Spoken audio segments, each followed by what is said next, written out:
अस्सलाम वालेकुम जी, welcome to another episode of infinity podcast. और ये हमारी 2024 के इलेक्शन के बाद पहली पॉडकास्ट है। और हमारे साथ बात करने के लिए मौजूद हैं इफ्तिखार साहब। इफ्तिखार साहब, कैसे हैं आप? अल्हम्दुलिल्लाह, अल्लाह ताला का फजल करम, दुआएं आपकी। प्रोग्राम तो हमारा ये था कि जो इमरान खान की सीरीज़ थी उसके ऊपर तीसरी पॉडकास्ट की जाए, लेकिन इलेक्शंस आ गए और इलेक्शंस के बाद मैं ये समझता हूँ कि इलेक्शंस के ऊपर भी एक पॉडकास्ट की जानी चाहिए। जान की अमान पा के एक पॉडकास्ट की जानी चाहिए। तो आज 12 फरवरी हो चुकी है और 4 दिन पहले हमारे पाकिस्तान के जनरल इलेक्शंस गुजर चुके हैं। तो हमने सोचा उसके ऊपर भी थोड़ी सी बात होनी चाहिए। तो उसके बारे में एक मुख्तसर सा अगर आप नोट देना चाहें, ये जो 2024 के इलेक्शन हुए हैं, तो क्या कहेंगे आप? बिस्मिल्लाहिर्रहमानिर्रहीम। पहले तो थैंक यू वेरी मच। आपने ये इस बात पे, मेरा ख्याल है कि पाकिस्तान का एक बहुत बड़ा तबका इस इलेक्शन में बहुत दुखी है। और पहले इलेक्शन में भी बाज़ औक़ात ऐसा होता रहा, लेकिन स्पेशली इस इलेक्शन में बहुत ज़्यादा दुखी है। मैं इसके बारे में आपको बता दूं कि ये इलेक्शन जो है ये एक नेगेटिव इलेक्शन है। ये बड़ी अजीबोगरीब बात लगेगी। आज आपकी सारी पार्टियों वाले मुझे गालियां देंगे जब मैं बात करूंगा, लेकिन हकीकत यही है, रियलिटी से आंखें नहीं चुरानी चाहिए। हकीकत यही है जो मैं आपको बताने लगा हूं कि ये इलेक्शन में ये जो इलेक्शन हुआ है, इसमें लोगों ने ज़्यादातर जो वोट दिए वो नेगेटिव पर्पज़ के लिए वोट दिए। मसलन मैं आपको बताऊं कि एस्टेब्लिशमेंट की जो नेगेटिविटी है, उनके ख़िलाफ़ जो अग्रेशन है लोगों के अंदर, वो उन्होंने निकाला है। मुस्लिम लीग नून से जो लोगों की नफ़रत है वो लोगों ने निकाली है। ये सारा खान साहब की मोहब्बत का वोट नहीं पड़ा, मैं ये आपको बताऊं। पहले तो थोड़ा सा मैं आपको बता दूं कि सबसे ज़्यादा वोट पीटीआई को पड़े हैं।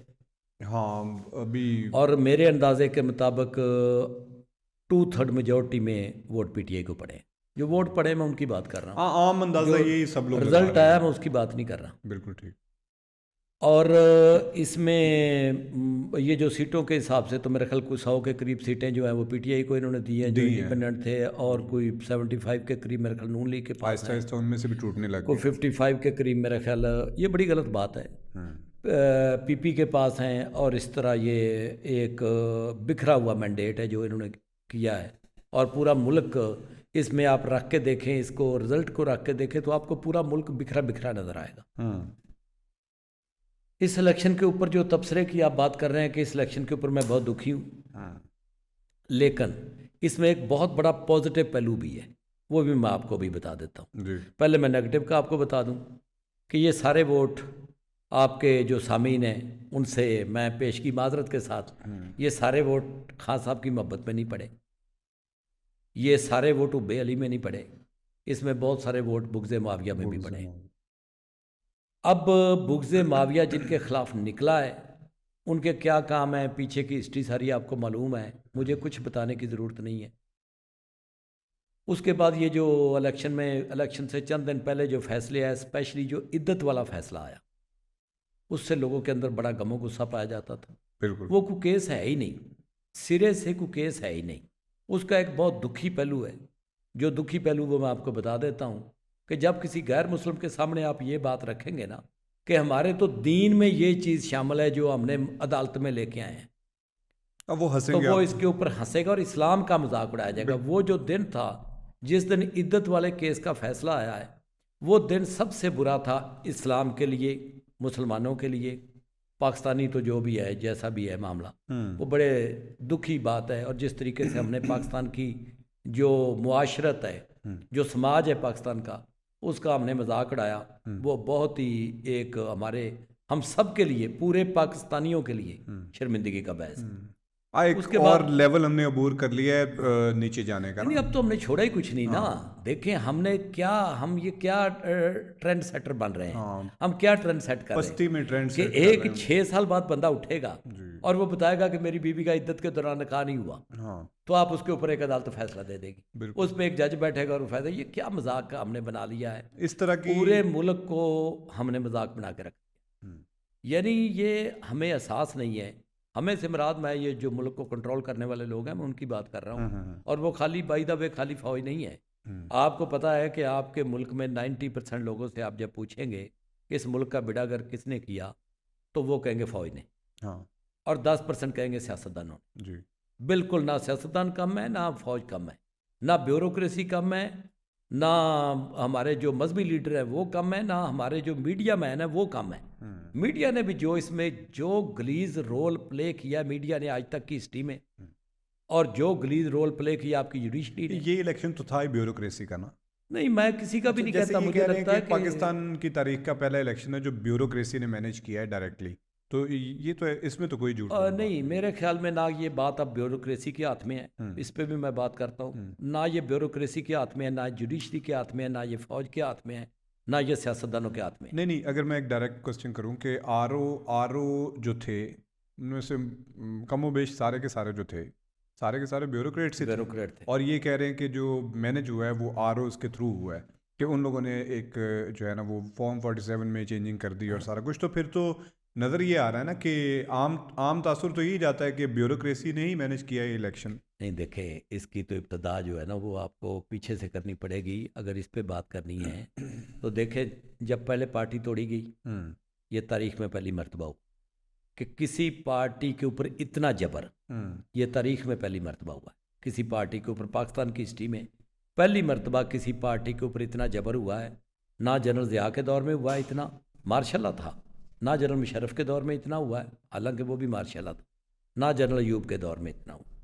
वो शुरू हुआ जिस तरीके से आपको पता, पार्टी तोड़ी गई, इवन के पार्टी का झंडा लेके बंदा बाहर नहीं आ सकता, पोस्टर नहीं लगा सकता, मजाक बना उसकी दिया कन्वेंस नहीं कर सकता, कोई कंपेन नहीं लॉन्च कर सकता, कोई जलसा नहीं हो सकता, कोई जुलूस नहीं हो सकता। कागज़ जमा करवाने बंदा जाता, उससे कागज़ नामालूम लोग कागज़ छीन के चले जाते हैं। फिर उसके बाद यही आरोप थे सारे जिन्होंने सबके कागज़ रिजेक्ट कर दिए थे, यही आरोप थे सारे के सारे।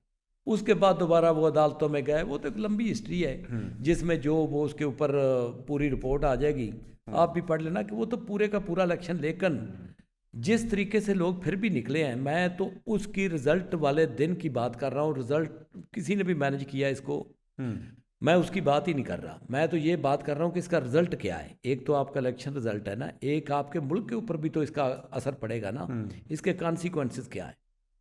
अब देखें, आपके 4-5-6 बंदे हैं जिनके मुल्क में इस वक्त, आपका मुल्क जिनके हाथ में।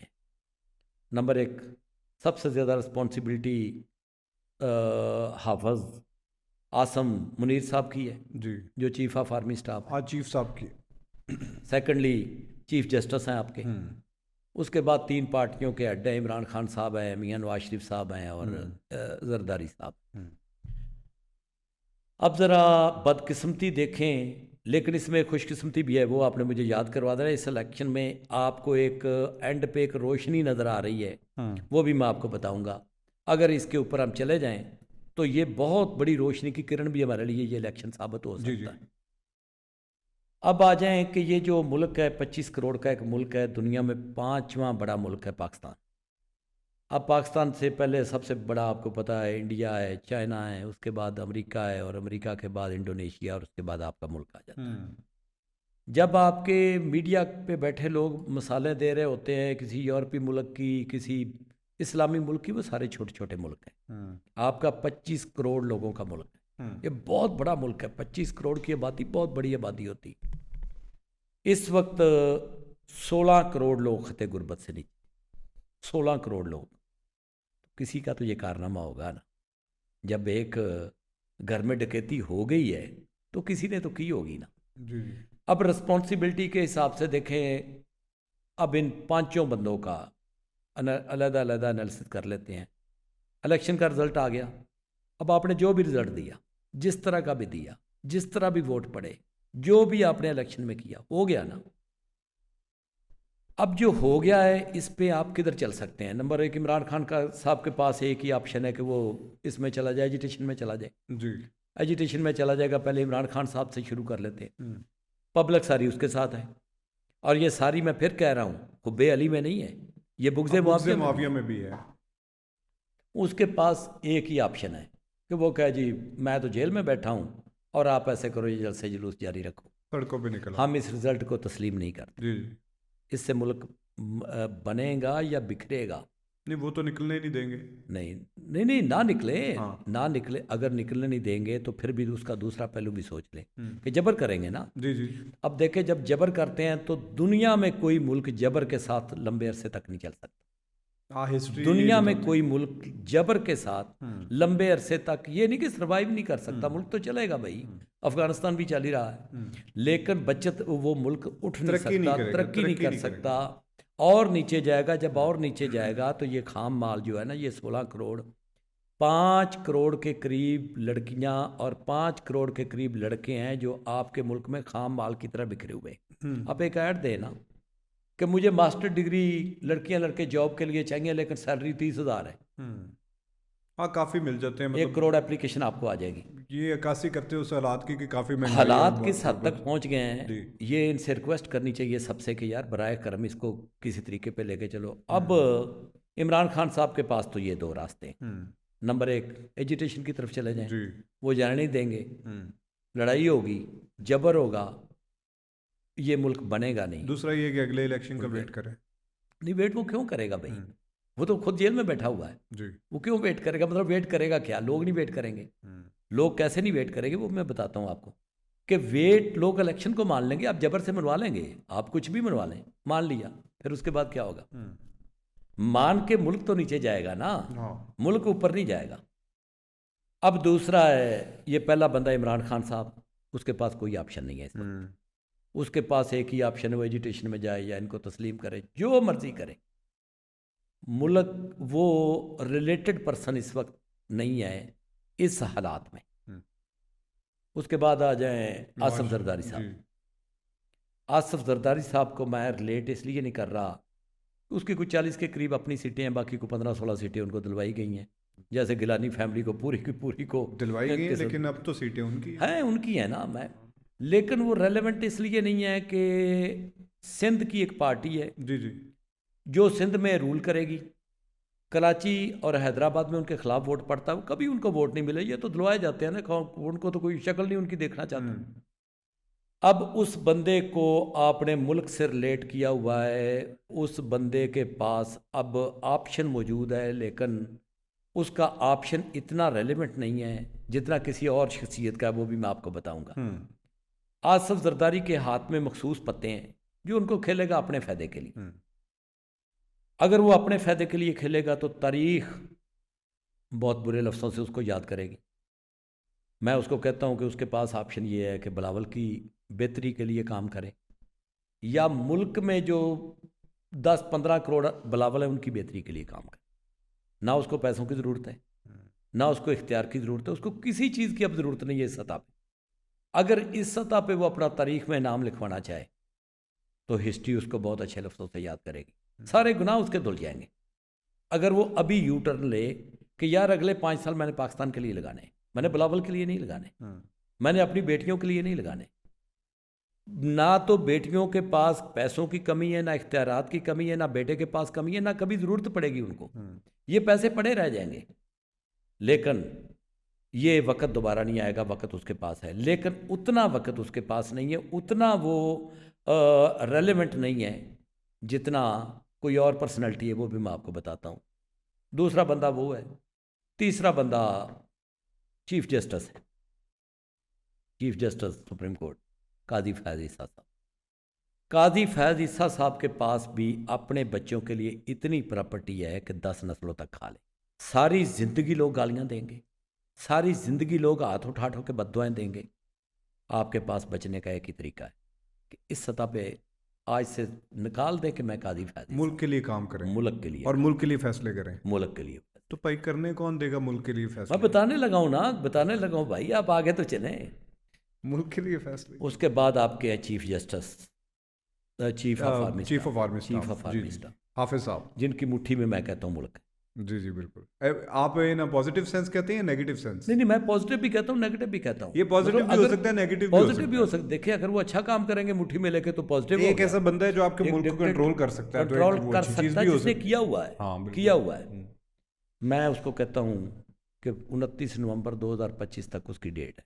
जी 3 साल और एक्सटेंशन अल्लाह खैर करे कि 10 एक्सटेंशन साल मिल ले ले। जाएगी। वो 10 साल ले ले यार। एक्सटेंशन का सारा बंदोबस्त उन्होंने मैं कर लिया कहता होगा। 10 साल होगी, कर लिया होगा 10 साल होगी, 20 साल होगी। नहीं 20 साल नहीं होगी, 3 आखिर साल। मरना है, आखिर मरना है कि नहीं, मरना मरना है तो कि नहीं। सब नहीं है। हाँ जी, नहीं नहीं ये बात नहीं, ये तो मुहावरा था ना, मुझे सिर्फ आप स्पेसिफिक ये बताएं कि उसने मरना है कि नहीं। देखिए मैं तो आपको वो बात कर रहा हूँ जो वो लोग करते हैं। आप उनसे जाके पूछें, वो लोग ये कहते हैं कि मरना तो सब नहीं है। वही जो आप एक शेर सुनाते होते हैं कि जो होवेगा हिसाब उदो देख लांगे, नहीं वो देखें, तो इसी चीज़ पे बैठे हुए हैं। बात ये है कि मैं सिर्फ ये सवाल आपसे पूछ रहा हूँ कि आप साहब ने मरना है कि नहीं। सबने मरना है मरना, जी, काजी साहब ने भी मरना है। डेफिनेटली। जब मरना है तो कुरान पाक की वो आयत काजी साहब को और आफत साहब को तो लाजमी याद होगी कि जब किसी को इक़्तिदार मिलता है तो 2 चीज़ें अल्लाह ताला उससे पूछेगा, अदलो इंसाफ और अमानतें अमानतदारों के सुपुर्द कर। बिल्कुल ठीक। अदलो इंसाफ और और अमानतें अमानतदारों के सुपुर्द करनी। क्या अदलो इंसाफ हो रहा है या अमानतें अमानतदारों के सुपुर्द की जा रही हैं? ये जो कुछ हो रहा है इसका फैसला अल्लाह से तो कोई मतलब कोई छुपी हुई चीज़ नहीं है ना, और वो सरीउल हिसाब है, बहुत जल्दी हिसाब लेने वाला है। मरना है, अब आ जाए इस बात के, जब मरना है तो आज इनके हाथ में अपना मालनामा है। मैं ये बड़ी दर्द दिल के साथ कह रहा हूँ कि काजी फ़ायद ईसा और हाफिज़ आसम मुनीर साहब के पास अपना मालनामा इनके सामने है। अल्लाह ताला कहता है यहाँ पे जो मर्ज़ी लिख लो, जो लिखना लिख लो। अगर ये 5 साल इस मुल्क के लिए काम करना चाहते हैं तो इंशाल्लाह ताला ये जन्नत दोज़ख तो मेरे हाथ में नहीं है, लेकिन अल्लाह ताला इनको सुरखरू करेगा जी। और अगर ये अपने बच्चों के लिए करना चाहते हैं, जो कि उनको ज़रूरत ही नहीं है, बच्चों को ज़रूरत ही नहीं है इनकी, ना काजी साहब के बच्चों को और पैसों की ज़रूरत है, ना आसम मुनीर साहब के बच्चों को और पैसों की ज़रूरत है, ना इमरान खान साहब के पास बच्चों को ज़रूरत है, ना नवाज शरीफ साहब के बच्चों को ज़रूरत है, ना असद जरदारी के बच्चों को ज़रूरत है।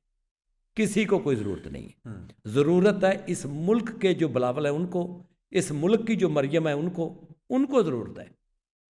आज टर्निंग पॉइंट है, तारीख ने इनके हाथ में खुद तारीख लिखने के लिए कलम दे दिया। ये प्लस पॉइंट है इस इलेक्शन का। नहीं आप क्या कह रहे हैं, आप उनसे मतलब एक्सपेक्ट क्या मैं बताने कर रहे हैं? लगा आप ये हूँ, भी तो मैं बताएं बताने ना। लगा हूँ। अब आ जाए मियाँ मोहम्मद नवाज नहीं शरीफ। नहीं पहले आपने ये तो देखें, आपने तो बताया ही नहीं कि आप हाफिज साहब से या मैं काजी बताने साहब लगा हूँ ना से, नहीं आप तो नवाज शरीफ पे आ गए ना। भाई, बताने सबका इकट्ठा बताने लगा हूँ ना। आप मुझे स्पेस देंगे और मैंने जगह दोगे तो फिर ही है ना। जगह वो आपकी गल है कि उन्हें पूछा सरदार शौकत आज़ाद नए नए अपना आए थे इसमें मुस्लिम लीग में, उन्होंने ज्वाइन की। कैद आज़म से उन्होंने पूछा मैं क्या करूँ, उन्होंने कहा ज़रा एक चक्कर लगाओ पंजाब का, क्योंकि पंजाब का लीडर कोई नहीं था।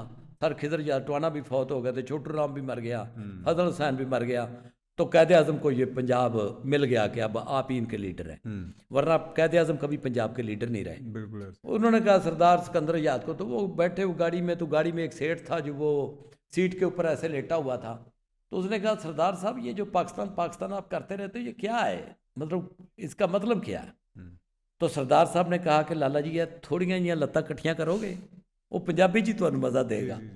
उन्हें कहा एलो, उन्हें थोड़ा इकट्ठा होकर उन्हें कहा एलो जी, तो सरदार साहब उसके साथ बैठ गए। उन्होंने कहा कि लाला जी आप इस तरह बिखरे हुए फैले हुए हैं, हम चाहते थोड़े जे इकट्ठे हो जाओ तो सानू थोड़ी जगह दे दो, ਇਹਦਾ ही नाम पाकिस्तान। सही, ये है पाकिस्तान। ठीक है जी। तीसरे हैं, 5वीं पर्सनैलिटी हैं इस वक्त मियाँ मोहम्मद नवाज शरीफ साहब, जो मेरे पड़ोसी भी हैं, यहाँ बैठे हुए हैं।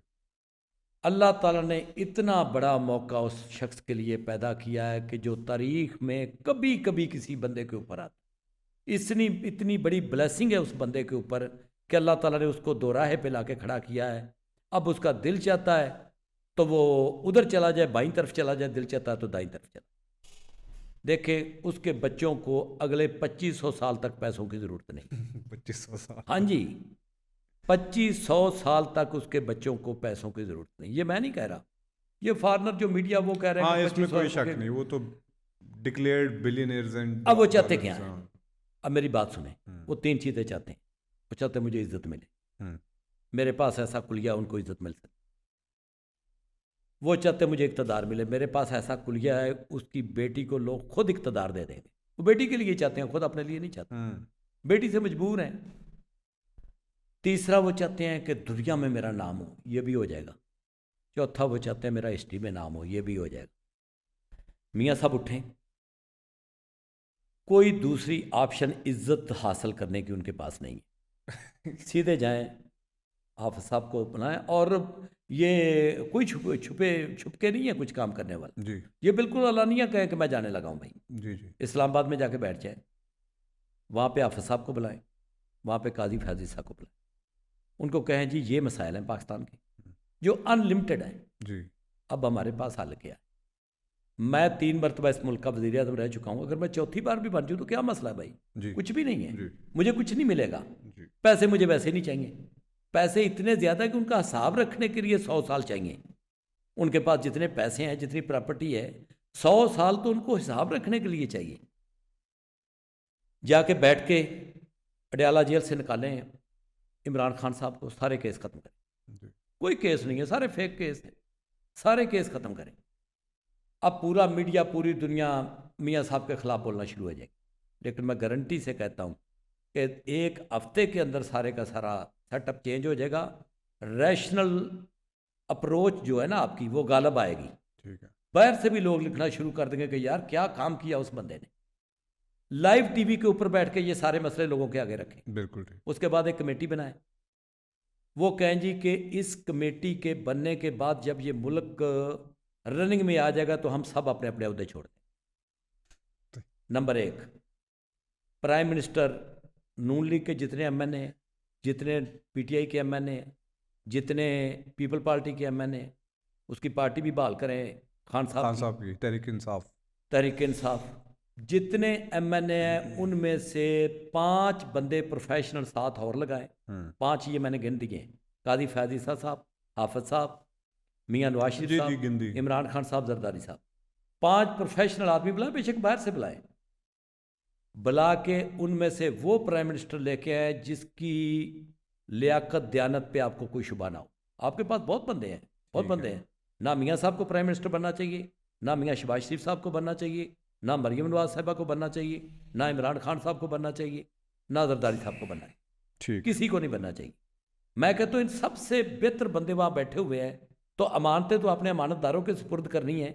आप कैसे ये कर सकते कि एक नलायक आदमी को ऊपर बिठा दे, उससे लायक आदमी जो नीचे बैठा हुआ है उसको लेके आए, सारी जमातें उसकी इत्ताअत। 5 साल के लिए ये एक मिक्स गवर्नमेंट बना, एक सब लोगों की इकट्ठी, फौज की, अदलिया की और हमारी सारी सियासी पार्टियों की एक इकट्ठी गवर्नमेंट, और अपोजिशन बेंचेस खाली पड़े हों, और जस्ट इमेजिन द असेंबली के अंदर सिर्फ हुकूमती बेंच हैं और वो सारे इकट्ठे चल रहे हैं। और आप इस तरह की एक हुकूमत कह रहे हैं कि जो उन्होंने फैसले, फ़र्ज़ करें कि अगर वो कहते हैं कि ये जो आपने एक इकट्ठी गवर्नमेंट बनाई है, बड़ी खूबसूरत गवर्नमेंट है, वो कहती है कि भाई सबसे पहला काम हम ये करेंगे कि आर्मी के जो इख्तियारात हैं ना उनमें कमी करेंगे। चलो जी बिल मंजूर करो, बिल मंजूर हो गया और आर्मी कहे वेरी गुड, आर्मी के इख्तियारात में कमी करें।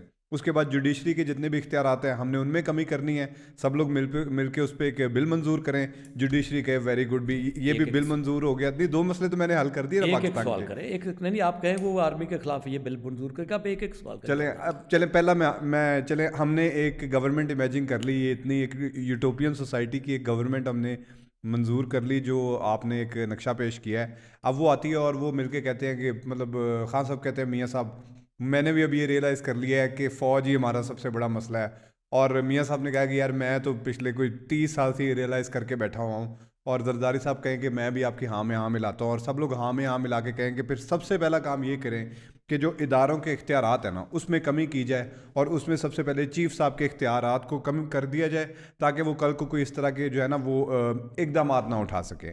तो ये हो जाएगा। कोई आर्मी चीफ जब वो जाने लगता है ना, उसका दिल चाहता है कि नेक्स्ट आर्मी चीफ को इतने इख्तियार ना मिले जितने मेरे पास। ओके पहले ये डरना छोड़ दें। जाने वाला आर्मी चीफ कह रहा हो, ये आपके सियासतदानों को समझ नहीं आता। आपके सियासतदानों का जब कद इतना बड़ा होता है ना, उस वक्त ये बातें ही नहीं करते जी। ये बात कभी किसी ने अपने मंशूर में रखी नहीं। आपके मौजूदा आर्मी के ढांचे के साथ ये मुल्क चल ही नहीं सकता। और भाईजान ये स्ट्रक्चर जो आपने सिस्टम बनाया हुआ, उस सिस्टम के साथ पाकिस्तान नहीं चल सकता। वो सिस्टम है एक, उस सिस्टम में चीफ ऑफ आर्मी स्टाफ तो खुद पागल हो जाता बेचारा। ठीक है। उसको आप मुर्दे इल्ज़ाम जिसको ठहरा रहे वो खुद पागल हो जाता है, यार मैं करा की था, अब मैंने कर के दिता है ना। आप मुझे एक बात बताएं, आपने 65 की जंग लड़ी, आप फ़ौरन जंग बंद करवाने के लिए भाग उठे। आपने 71 आ रही, आपने 84 आ रही, आप 98 में चले गए, आप करगिल बंद करवाने चले गए। क्या आपके जर्नैल कुंदतैन है? आपके जर्नैलों को आता कुछ नहीं? आपके जर्नैल बुजदल हैं? आपके जर्नैल क्या डफर हैं? और भाई ऐसा नहीं है, आपके जर्नैल बिल्कुल ठीक हैं। उन बेचारों के ऊपर जब आपने बोझ लादा हुआ ना, ये जो इख्तियारात का इतना बोझ होता है, टाइगर न्याजी जब जाके लड़ता है अंग्रेज़ों के नीचे तो उसको टाइगर का खिताब मिलता है। जब वो आके आपकी फौज के नीचे जब आप उसको इख्तियार दे देते हो, न्याजी साहब तुसी अपनी मर्जी नाल फैसला कर लो, वो लम्हा पै जाता है जनरल नागरे दे अगे। जो आप सिस्टम की बात कर रहे हैं ना, उस पर तो फिर एक सेपरेट पॉडकास्ट हो ना। अभी इलेक्शन के बारे में आपने एक हल बता दिया, आपने हल ये बताया है, अगर मैं गलत हूँ तो आप मुझे सही कर दीजिएगा, कि जितने भी हमारे स्टेक होल्डर्स हैं जो जेल के अंदर और जेल के बाहर और सफ़ों के लेफ्ट और राइट पे बैठे हैं, वो सारे इकट्ठे हों 5 पर और मुल्क की बेहतरी के लिए काम करें। नहीं, 5 के अलावा भी मैं समझता हूँ कि जो छोटे मोटे भी हैं जिनको एक आधी सीट भी मिली है, खुद ब ठीक वो हो सब भी मिलें। और खुद ब ठीक हो जी बिल्कुल ठीक है, कोई और जरूरत नहीं। जी, और वो खुद सारे मिलके इस मुल्क की बेहतरी के लिए काम करें, एक अच्छी कोलिशन गवर्नमेंट बने और वो काम करें। ये आपने सोल्यूशन बताया ना। चलें, सोल्यूशन आ गया। अब ये कि ये तो आपने नक्शा पेश कर दिया अपनी ज़ाती ख्वाहिशात का। अब ज़रा एक और मेरा इससे आगे क्वेश्चन है कि ये अब ज़ाती ख्वाहिशात को एक साइड पे रखते हैं, और आपको क्या लगता है कि अगले 5 साल ये जो हुकूमत बनने जा रही है, जो एक नया तजर्बा एक्सपेरिमेंट जो पीछे हम देख चुके हैं, मेरे ख्याल में 2013 में भी हम देख चुके हैं कि एक मखलूत हुकूमत बना दो और उसके बाद उसको चलाते हो। जिस तरह आपने जिक्र किया ना कि ये जो बिखरा हुआ मैंडेट है, मुझे ये लगता है कि बिखरा हुआ मैंडेट तो वो रखते हैं अपने फ़ायदे के लिए, कि बिखरे हुए मैंडेट को संभालना आसान होता है एज़ कम्पेयर टू कि एक पार्टी को आप 130, 40, 50 सीटें दे दें, कल को आपके हाथ से काम निकल जाए, तो कल को किसी किस्म की कोई तहरीक लाना पड़े, किसी को दोबारा से घर भेजना पड़े, जो कि ट्रैक रिकॉर्ड और हिस्ट्री ये बताती है, तो वो इजी हो। तो मेरा आपसे सवाल ये है कि अब अगले 5 साल आप क्या देख रहे हैं, क्या होने जा रहा है? क्या ये हुकूमत चल सकेगी, नहीं चल सकेगी, तो क्या होने जा रहा है? ज़रा मुख्तसर था उसके बाद। पहला तो मैं अपनी बात, अगर आप इजाज़त दें तो मैं कंप्लीट कर लूँ। जी जी बिल्कुल जी। ये एक हुकूमत बनाए जी जी जी जो मुश्तरका हो, जी पूरी पार्लियामेंट के तमाम अलाउंसेस और तमाम अखराजात ख़त्म करें। 5 साल ये अल्लाह वास्ते हुकूमत चलेगी। जब तक बात देखे हाफ सच मेरी एक बात सुने। हाँ जी, अब आपको भी पता है और मुझे भी ये पता है कि ये तो सिर्फ हमारी ख्वाहिशात है तो ना। ना करें। नहीं नहीं, ये तो सिर्फ ख्वाहिशात नहीं है नहीं, ना। ख्वाहिशात नहीं है ना। देखें नहीं नहीं, हमारी ये बात मतलब देखें, आप एक डॉक्टर से पूछ रहे हैं मर्ज क्या है। नहीं नहीं नहीं, मैं आपसे ये नहीं पूछ रहा। हाँ जी, मैं आपसे इलाज क्या है? नहीं नहीं नहीं, मैं आपसे ना इलाज पूछ रहा हूँ ना मर्ज पूछ रहा हूँ। मैं आपसे सिंपल ये पूछ रहा हूँ कि आप अगले 5 साल में क्या होता देख रहे हैं कि 5 साल ये हुकूमत जब पहला सवाल आप कंप्लीट नहीं करने देंगे तो मुझे ये कंप्लीट करने दें। आप ना माने, आप छोड़ दें इसको, क्योंकि मैं क्यों इसको कंप्लीट करना चाहता हूँ। जी, मुझे पता है कि इसके अलावा सेकंड ऑप्शन ही पाकिस्तान के खिलाफ नहीं है, पाकिस्तान के पास नहीं है। लॉन्ग टर्म में जब ये नहीं होगा तो मेरी बात ये रिकॉर्ड पे रहेगी कि यार उस बंदे ने ये बात बताई थी। आप कहते सबको पता, बिल्कुल नहीं पता। तो ये तो खाली आप बिल्कुल नहीं नहीं बता पता। रहे, कौन बता रहा है? ये तो हर कोई चले मुझे बता दे दूसरा कौन बंदा, कौन कह रहा है चीफ के इख्तियार खत्म करो, कौन कह रहा है इस आर्मी स्ट्रक्चर के साथ मुल्क नहीं चल सकता। मुझे एक बंदा बता दे आज की डेट तक किसी एक ने ये कहा हो कि इस स्ट्रक्चर के साथ मुल्क नहीं चल सकता। आपकी जितनी नौजवान नस्ल है, जवान नस्ल है, 18 से लेकर 35 साल तक के जितने बच्चे हैं, और उसके बाद आपके जितने जर्नलिस्ट हैं जिनको इस मुल्क से बाहर निकाल दिया गया है, वो बाहर बैठ के जो रोज़ की बुनियाद पे शो कर रहे हैं, और आपके जितने लोग हैं जो इस मुल्क के अंदर बैठे हुए हैं बड़े डर के यही आवाज़ बुलंद करना चाहते हैं कि नहीं भी ये जो सिस्टम है ना, ये अब नहीं चल सकता, हमें अब एक नए सिस्टम की ज़रूरत है। क्यों भी अबू बकर, आप भी ये नहीं कहते? वो देखिए अबू बकर भी इस चीज़ को ये कह रहे हैं, मैं और अबू बकर तो ये क्या कहते कहते हैं मैं बताता हूँ। जी अगर आप मौका देंगे तो मैं बताऊंगा। जी जी जी जी 90% आपके मुल्क के लोग ये कहते हैं कि आर्मी को सियासत में दखल नहीं देना चाहिए। आप सीधी बात करें ना, आर्मी को सियासत में दखल नहीं देना दखल चाहिए, नहीं ये देना उसका एक पॉइंट है। और दूसरा पॉइंट क्या है? दूसरा पॉइंट ये है कि आर्मी चीफ के इख्तियारात में कमी होनी चाहिए, फ़ौज को बैरक्स के अंदर रहना चाहिए, और उसके बाद जो आर्मी है उसको जो काम करना चाहिए वो अपनी हदूद में रह के करना चाहिए, और हदूद उनकी पहले सेट करनी चाहिए।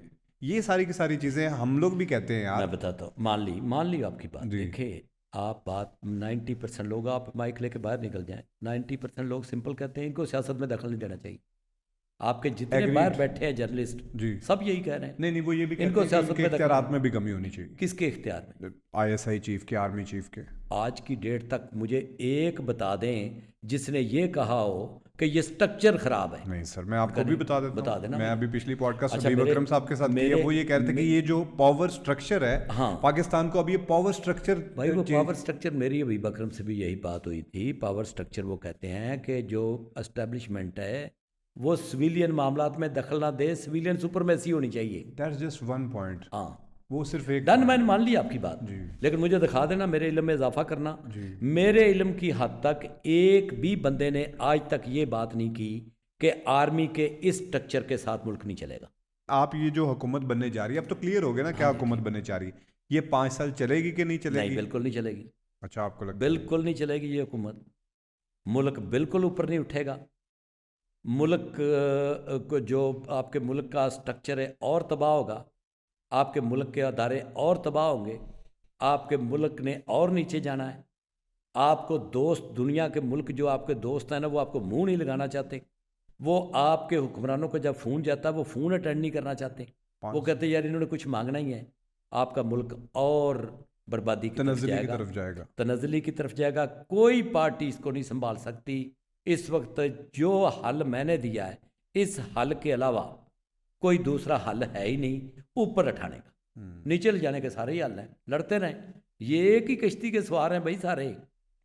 देखिए ये उसी कश्ती में बैठ के अब लड़ रहे हैं, लड़ो। जो हालात बताते हैं ना, हाँ उसके लिए क़यादत जो चाहिए ना, वो ये नहीं है कि जो अब फ़र्ज़ करें कि मैं आपके घर में आके 30 साल से चोरी कर रहा हूँ और वो चोरी प्रूवन भी है, और आप मुझे एक दिन बिठा के कहते हैं यार मेरी बात सुनो, मेरे घर में चोरी ना किया करो यार। वैसे कर लिया, मतलब हम इकट्ठे मिलके कुछ ना कुछ कोई सिस्टम बना देते हैं, चोरी ना किया करो। हम इस घर की तरक्की में जो है ना वो आड़ अपने आप को फील करते हैं, हम आड़ हैं इस घर की तरक्की में।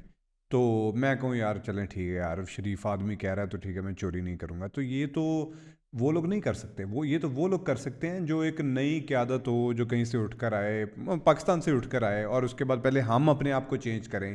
तो ये तो एक बड़ा लंबा प्लान है। आप कहें कि नवाज शरीफ और जरदारी साहब मिलके और ये मुझे कहें 100% यकीन है, जी मैं अपनी बात करूंगा ना, जी जी बिल्कुल ऐसे ही। मुझे 100% यकीन है कि मियाँ साहब कोई बेईमानी नहीं करना चाहते। बहुत पैसे आ गए उनके हिसाब रखने के लिए, सारी दुनिया के अकाउंटेंट मिलकर साल लगे रहते ਉਹਦੇ हिसाब होना। हाफिज आसम मुनीर साहब कोई पैसे नहीं चोरी करना चाहते। काजी फैज ईसा साहब कोई पैसे नहीं चोरी करना चाहते। मैंडेट चोरी करना चाहते हैं? नहीं नहीं नहीं नहीं, समझ नहीं आ रही उनको, नहीं मैंडेट किसी को समझ। भाई मैंने तो अपनी बात बतानी है ना, मेरे से तो एनालिसिस पूछेंगे, मैं अपना बताऊंगा। हाँ। आपका अपना एनालिसिस है।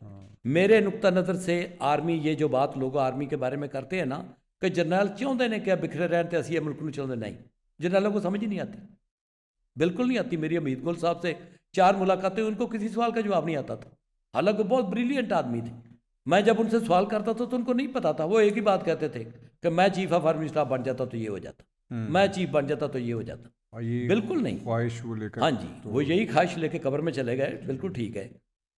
कोई जर्नैल आपके जो आसम मुनीर साहब हैं, मैं उनके बारे में बिल्कुल जितना मैंने सुना है, क्योंकि मैं कामिल इल्म आदमी हूँ, मुझे नहीं पता, मुझे नहीं लगता कि वो कोई पैसे चोरी करना चाहते हैं, वो कुछ कर रहे हैं। उनको समझ ही नहीं आ रही कि मुल्क उन्हें कैसे चलना है, उनको भी समझ नहीं आ रही। काजी फैज ईसा साहब को भी समझ नहीं आ रही। ऊपर से 2 चीज़ें हैं, ऊपर से उनको समझ नहीं आ रही, ऊपर से वो समझते कि हमें सबसे ज़्यादा पता है। तो ये तो हर बंदे का ऐसी है। मसला ये है कि ऊपर से उनको समझ नहीं आ रही, ऊपर से वो समझते हैं हमारे पास सब मसलों का हल है, कोई उनके पास मसलों का हल नहीं है, कोई हल नहीं निकलना। मियाँ साहब जिस साइड पे जा रहे हैं, नून लीग गहरी खाई में गिरेगी। अगले इलेक्शन में नून लीग के किसी कैंडिडेट को क्या लगता है रियलिस्टिकली इस दफा नून लीग को कितनी सीटें मिली रियलिस्टिकली? उनके पास को 20 से 30 के दरमियान उनकी एक्चुअल सीटें थी। और लास्ट इलेक्शन में कोई 70 थी या 80 थी? 80 सीटें, 70-80 के करीब। तो इसका मतलब अगर उस नज़र से देखा जाए, जिस नज़र से पीटीआई के लोग और काफ़ी सारे लोग देखते हैं, तो इस दफ़ा वो अपना वो जो मैंडेट था उसको भी नहीं रख सके। 2 लड़के थे नून लीग के एजेंट जी। अब मैं ये नहीं बताऊंगा कहाँ पे थे, क्योंकि बेचारे, जी जी, उन दोनों से मैंने पूछा कि तुसी वोट किनू पाया, उन्हें कहा पीटीआई।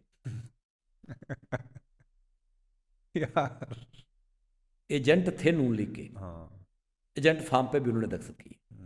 नून लीग का वर्कर, नून लीग का वर्कर बाहर नहीं निकल रहा था। जी। अपने आप को शर्मिंदा फील कर रहा था। नून लीग का सपोर्टर नहीं कर रहा था, नून लीग का वोटर नहीं कर रहा था। यार की इलेक्शन है, ऑलरेडी रिजल्ट का पता सन। जो मैं बता रहा हूं कि मियाँ साहब के सामने इस वक्त अपनी शख्सियत को बहुत बड़ी बनाने का अल्लाह ने मौका दे दिया है। नहीं देखिए, वो तो अब देखे ना, वो 60 सीटों के बाद उन्होंने निकल के विक्ट्री स्पीच भी कर दी। तो आप कैसे एक्सपेक्ट कर सकते हैं मियां साहब? इंसान किसी वक्त भी, क्योंकि देखें इंसान किसी वक्त भी वापस आ जाता है, ये कोई ऐसी बात नहीं। सही है, ठीक कोई है। कुछ नहीं है। अच्छा, वैसे कोई भाई नहीं, अल्लाह दिन फेर दे, अल्लाह दिल फेर दे उनके, इन गरीबों के लिए। वरना ये आपके जो 16 करोड़ लोग हैं ना भूखे नंगे, ये लोगों को मारेंगे, बिल इनसे पे नहीं किए जाने, इनसे सिर्फ बिजली के बिल नहीं दिए जाने। एक बड़ी अजीब चीज़ इस दफ़ा देखी है कि हम लोग ना इलेक्शन से पहले, कोई एक हफ्ता पहले, हम रोना रो रहे थे। मैंने भी कहा चलो यार अपने हिस्से का जो है ना वो कंकर मार के देख लेते हैं।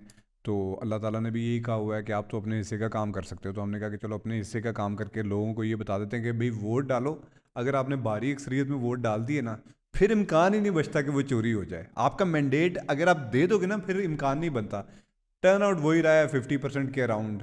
और जो मतलब जो चोरी करने वाले थे उनको उन्होंने तो फिर भी चोरी कर लिया, और उतनी ही आसानी से और उतनी ही दिलेरी से कर लिया। मेरी जान, इस वक्त है अपने अपने डिफेंस की जंग मुल्क में, बका की जंग किसको कहते हैं? बका की जंग।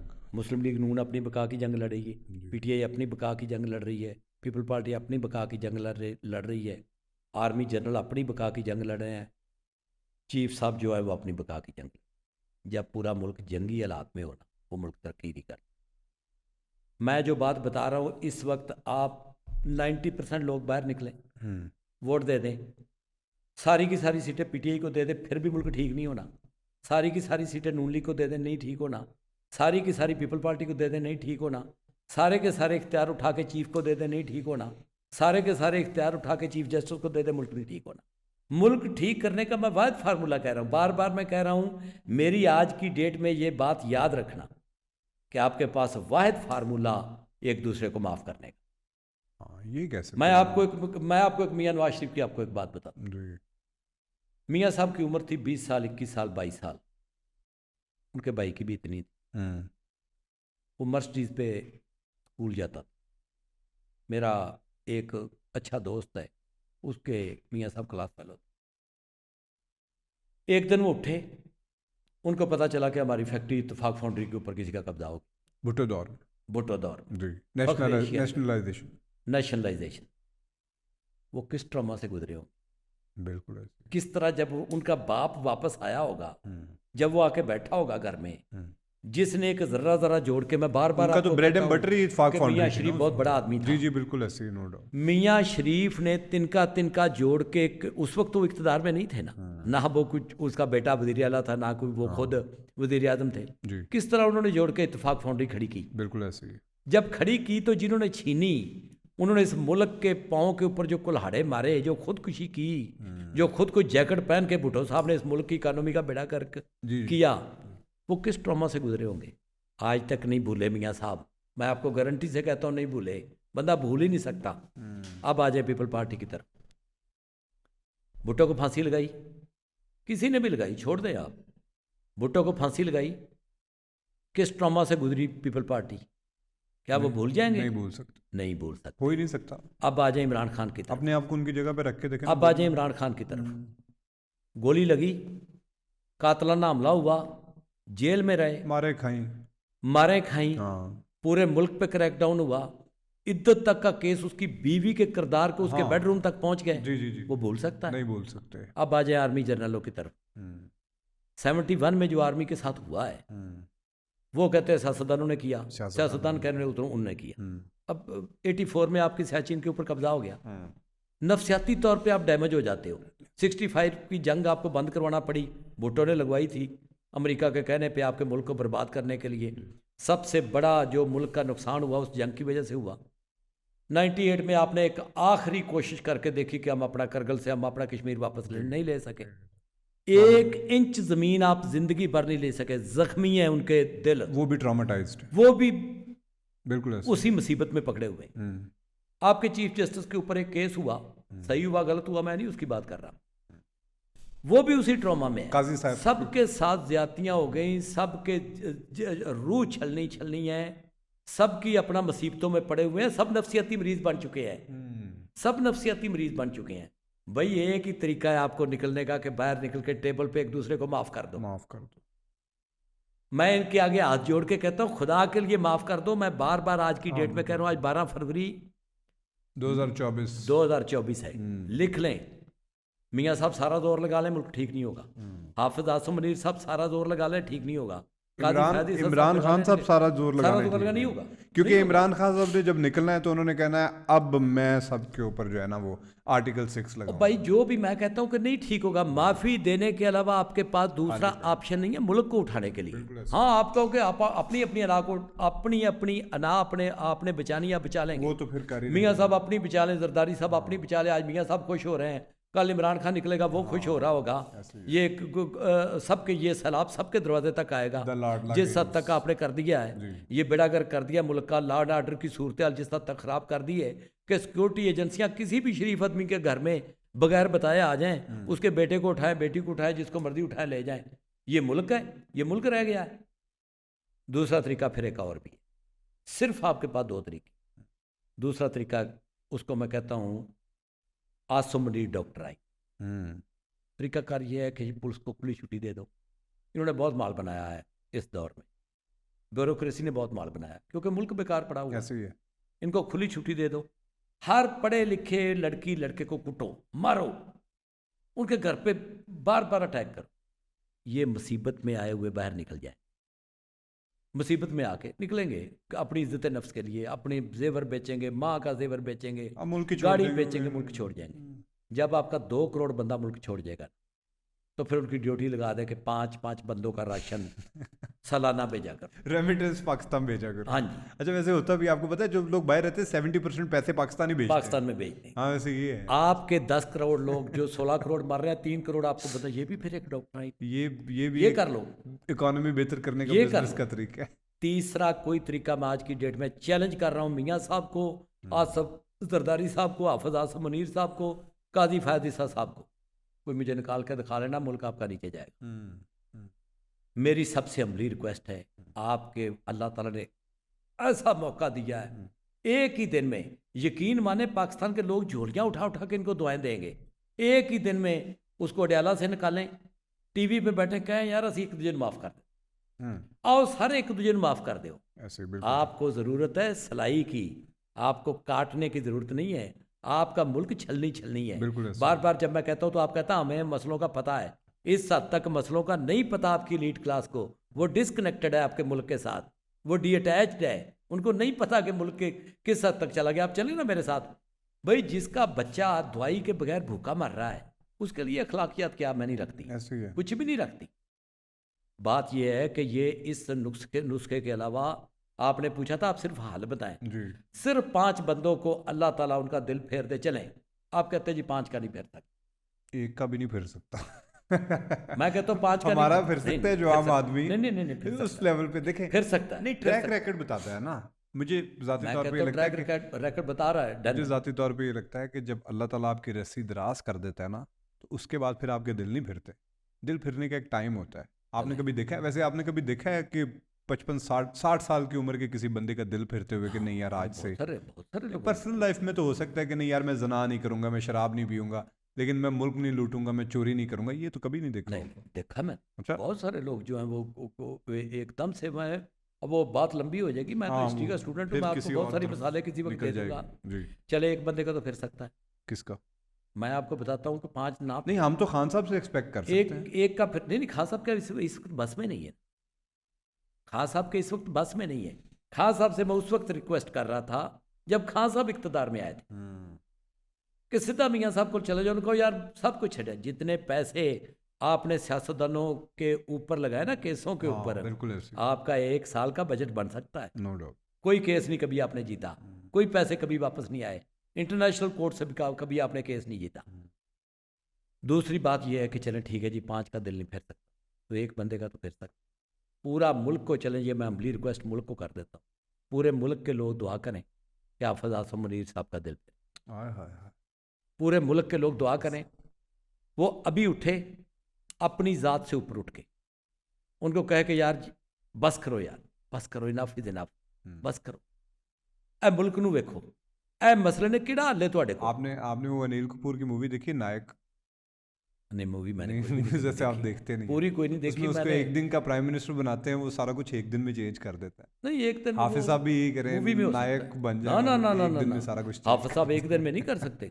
हाफिज साहब को पता रिजल्ट क्या, इनको जो नहीं मानता हाफिज साहब जो अब तक जो करवा रहे हैं मुल्क में, मैं कहता हूँ और करवा दें, और करवा दें, अब ठीक करने के लिए करवा दें।